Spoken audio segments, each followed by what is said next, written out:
Welcome back नाज़रीन। मतलब brake खां में तव्हां मुबशिर लुकमान ऐं डॉक्टर सफदर अब्बासी वारो मामलो ॿुधायो पियो त उन ते हाँ तो मां तव्हांखे ॿुधायो त मुबशिर लुकमान उन जे लाइ ॾिठो पियो वियो त ईअं पियो करे इंटरव्यू ॼण हुनखे पैसा मिलिया,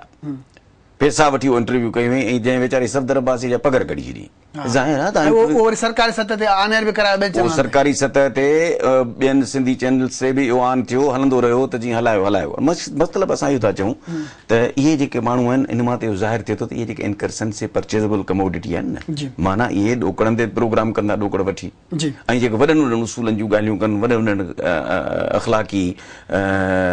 वैल्यूज़ जी ॻाल्हियूं कनि, उन्हनि माण्हुनि जो त हाल इहो आहे। अच्छा, तव्हांखे मौक़े ते ॾिठो त महर बुखारी चयो त ईअं सुवाल अहिड़े नमूने सां कयूं जीअं प्लांटेड न लॻनि। प्लांटेड प्रोग्राम आहे पर प्लांटेड लॻे न, जीअं फील न थिए पर लॻंदो सही। इन प्रोग्राम में हिकिड़ी ॻाल्हि जी ख़बर पई त महर बुखारी हुन खां वधीक कंपोज्ड पर्सन आहे, माना प्रोफेशनली साउंड आहे, इहा ख़बर पई। ऐं जो महर बुखारी ॿ टे दफ़ा चयो त प्रोफेशनल वे न आहे, जेको थी थो वञे प्रोग्राम आहे। ठीक, तूं ॻाल्हाए, मां ख़ामोश थी वेही रहां। भला मां ख़ामोश थी वेही रहां, पर मुंहिंजो चवण जो मतिलबु आहे त ॾिसो न, जेको माण्हू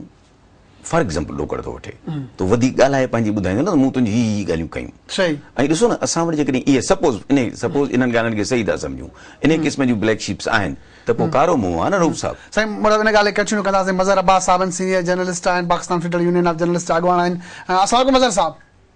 वालेकुम सलाम। मज़हर अब्बास साहब, कैसे देख रहे हैं कि ये जो दुनिया टीवी वाला मामला आया, जो ऑफ द रिकॉर्ड चीजें थी वो ऑन द रिकॉर्ड हो गई है और मीडिया पर बड़ी तनकीद की जा रही है कि मीडिया में वैसे मामला हो रहे हैं, आप किस तरह से को देख रहे हैं? लेकिन तनकीद तो खैर पहले भी होती रही है और ये पिछले कुछ अरसे में जो भी सूरत हाल सामने आई है उसमें सिर्फ एक टीवी चैनल का मसला नहीं है, पूरी जो सहाफ़ी बरादरी है उसके लिए एक काफी तशवीशनाक बात है। सूरत हाल अगर हम देखें कि इस पूरे केस में जो अरसलान और मलिक रियाज वाला केस है, इसमें अगर आप शुरू से देखें तो मीडिया का जो रोल है उस पे बहुत से सवालात उठाए जा रहे हैं और सबसे ज्यादा सवालात खुद मीडिया के अंदर से उठाए जा रहे हैं, इसलिए कि उन्होंने जो भी चीजें सामने लाए हैं उस सिलसिले में उनके पास कोई शवाहिद नहीं थे और शवाहिद के बगैर चीजें सामने लाए हैं। ये जो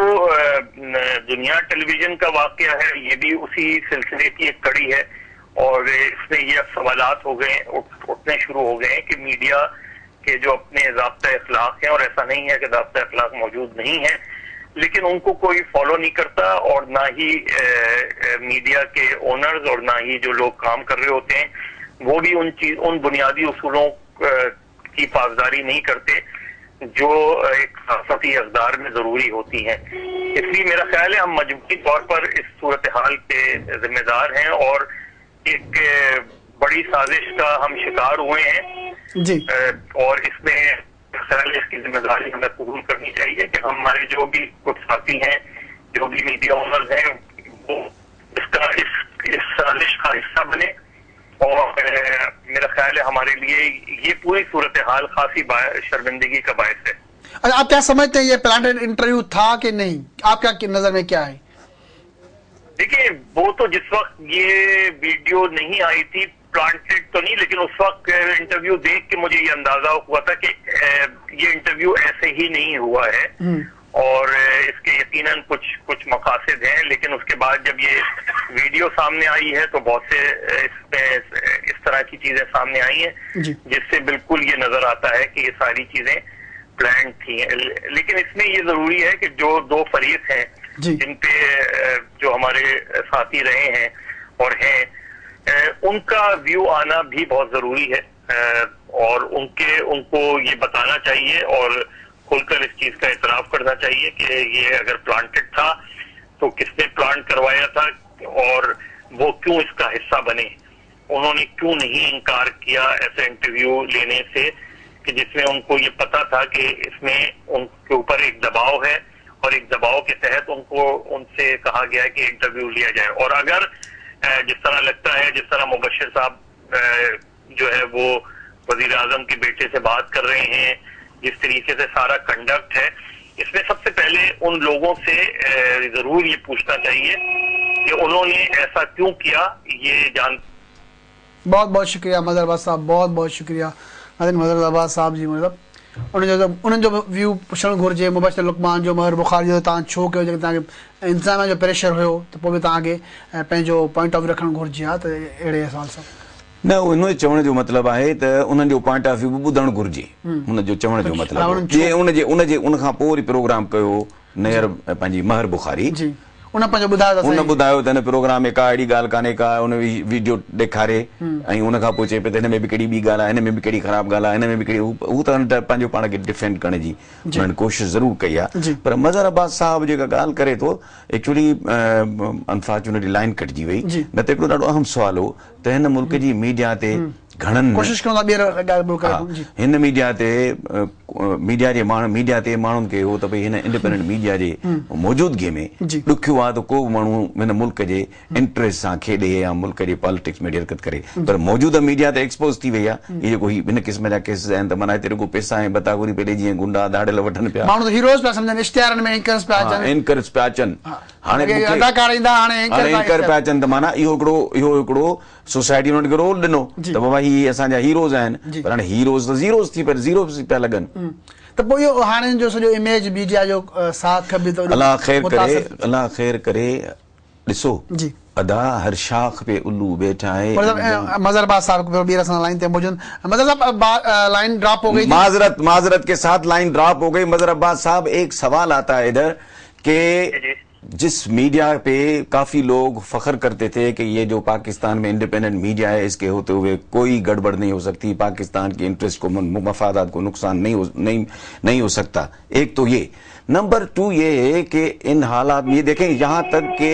यहाँ तक के जो एंकर पर्सन है वो हीरो लगने लगे एडवर्टाइजमेंट्स में आ रहे हैं वो ठीक है वो अच्छी बात है कि लोग ये समझ रहे हैं कि ये हमारे वो लोग हैं जो हमारे मुल्क के मफाद की बात करते हैं मौजूदा हालात में आप समझते हैं कि क्या मीडिया जो निकला कहते हैं पहाड़ खुदा पहाड़ निकला चूहा वाली बात है कि अगर मीडिया में भी इस तरह की सूरत हाल है तो लोग मीडिया से एक बड़ी सारी एक्सपेक्टेशंस लगाए बैठे थे उस पर आपके क्या तअस्सुरात होंगे देखिए भैया सहाफत जो थी वो आज से चंद सालों पहले मलंगों का काम था जी इसको हमने बहुत ज्यादा ग्लैमरस बना दिया है और अशराफिया का प्रोफेशन बना दिया है इसको जी उस वक्त जो लोग थे उनकी एक पॉलिटिकल कन्विक्शन होती थी अपने पेशे से उनकी वफादारी होती थी उसको हमने एक ऐसा प्रोफेशन बना दिया है जिसमें हर कोई आ जाता है और अपने मतलब से काम करता है ये सूरत हाल जो है ये इससे पहले मीडिया में नहीं थी तो ग्लैमर बहुत आ गया बज़र साहब चए पिया अॻ में मलंगनि जो कमु हुयो माना जुनूनी माण्हुनि जो कमु हो जेके माना अॻे वाकई सहाफ़ी जेके हूंदा वीचारा वाकई मलंग हूंदा इन में कोशिश आख़िर में इतलात खाते वटां ईंदो त बाबा फलाणे साहब जी मदद कयो इन साहब जी तंज़ीम अपील कंदो इन जो इलाज करायो वाकई इन में को शक कोन्हे इन में को शक कोन्हे त इन में मलंग हूंदा इन में असां पाण ॾिठा शमशेर लेदी जहिड़ा साहब हूंदा ऐं बीड़ी पन जी ये चाहे जो कोप खोड़ सां साफ़ ॾिठा परवानो भट्टी शाइर पंहिंजी जाइ ते पर कमु त हुन में कंदो खोड़ असां जेके बि पाण ॾिठा त उहो शरीफ़ माण्हू तमामु फ़क़ीरी वारो लॾो हूंदो अॼु ॾींहं ताईं पंहिंजी गाॾी कोन अॼु ताईं ॾिने हाणे अॼोके सहाफ़ी वटि अॼोके सहाफ़ी वटि वॾा कम आहिनि ख़ैर सिंधी सहाफ़ी ओतिरो अमीर कोन्हे पर तॾहिं बि जेकॾहिं कंहिं मज़बूत ग्रुप सां केरु आहे उहो काफ़ी मज़बूत आहे गरीब गुरबे सां त उहा ॿी ॻाल्हि आहे सो ॻाल्हि बुनियादी तौर ते आहे पर जेको उर्दू मीडिया आहे न जेका सॼे मुल्क ते छायल आहे उन जो जेको ही एक्सपोज थियो आहे रोल उहो अजीब थियो आहे जी हाणे त उन में माना अपर तबके जा माण्हू अचनि था जीअं मज़हर साहब अशराफनि जो जेको हाणे त तमामु घणो डिफेंस न ॾिसो ॻाल्हि ॿुधायो इन में त को हर्ज कोन्हे को बि पढ़ियल लिखियल माण्हू साफ़ी थी वञे पर इन में बि को शक कोन्हे अॻे कमिटमेंट हुई ऐं उन खां पोइ फ़क़ीरी हुई हींअर जेको आहे सो अमीरी आहे ॾोकड़ आहिनि चहल पहल आहे उन खां पोइ ईअं बि थियो आहे न त माण्हुनि प्रोटेक्शन हिन शोबे में वरितो आहे पंहिंजा बिज़नेस साइड या बिज़नेस कारोबार गैर कानूनी खोड़ मतिलबु आहे तव्हांजा असांजा साफ़ी ॿाहिरि केतिरा साफ़ी ॿाहिरि असांजे सभु जेके आहिनि अहिड़े क़िस्म जे धंधे में आहिनि केतिरा साफ़ी ॿाहिरि अहिड़े क़िस्म जे धंधे में आहिनि ब्लैकमेलिंग करे कंहिं इदारे खां नौकरियूं वठणु कंहिं इदारे खां ॾोकड़ वठणु सभु कमु थिए थो आहे त बदकिस्मती पर हाणे उहो त असां शुक्र आहे जो सिंधी मीडिया में एक्सपोज़ कान थी आहे अञा हिन उर्दू मीडिया जी जेका क़ौमी प्रेस आहे उनजी ॻाल्हि आहे या क़ौमी जेके असांजा मीडिया जा एंकर्स आहिनि या करता धरता आहिनि उहे एक्सपोज थिया आहिनि। अच्छा हाणे कीअं पिया सम्झो त हीउ जेको मामिलो आहे त इन सां अॻिते हली हू दुनिया टीवी वारा चवनि था असांखे ॿिया जेको मुखालिफ़ चैनल आहे जियो वारा उन्हनि जी प्रोपेगेंडा आहे असांखे उहे पिया यूज़ कनि असांजे ख़िलाफ़ उहे चैनल बंदि कराइणु चाहिनि था उन्हनि जी ॾिसो ईअं त न आहे ईअं हाणे चैनल बंदि कराइण जी ॻाल्हि न आहे ॻाल्हि बुनियादी तौर ते इहा आहे त ख़ुदि मियां आमिर ख़ुदि मियां आमिर जेको आहे सो बि त हिकिड़े अहिड़े प्रोसेस मां आयो आहे न उहो मतिलबु आहे उहो नाज़िम थियो लाहौर जो ॿ दफ़ा मुशरफ जे दौर में उन खां शायदि राणा सनाल आहे तॾहिं उनखे उनजे ख़िलाफ़ ॻाल्हायो आहे तमामु वॾे पैमाने ते ॻाल्हायो त उहो ॿ दफ़ा ज़िले नाज़िम थियो ऐं उन खां पोइ उहो जेको आहे हाणे मीडिया टाइकून बि थी वियो ऐं ज़ाहिर आहे त मीडिया टाइकून त हुनजी त इहो आहे त मां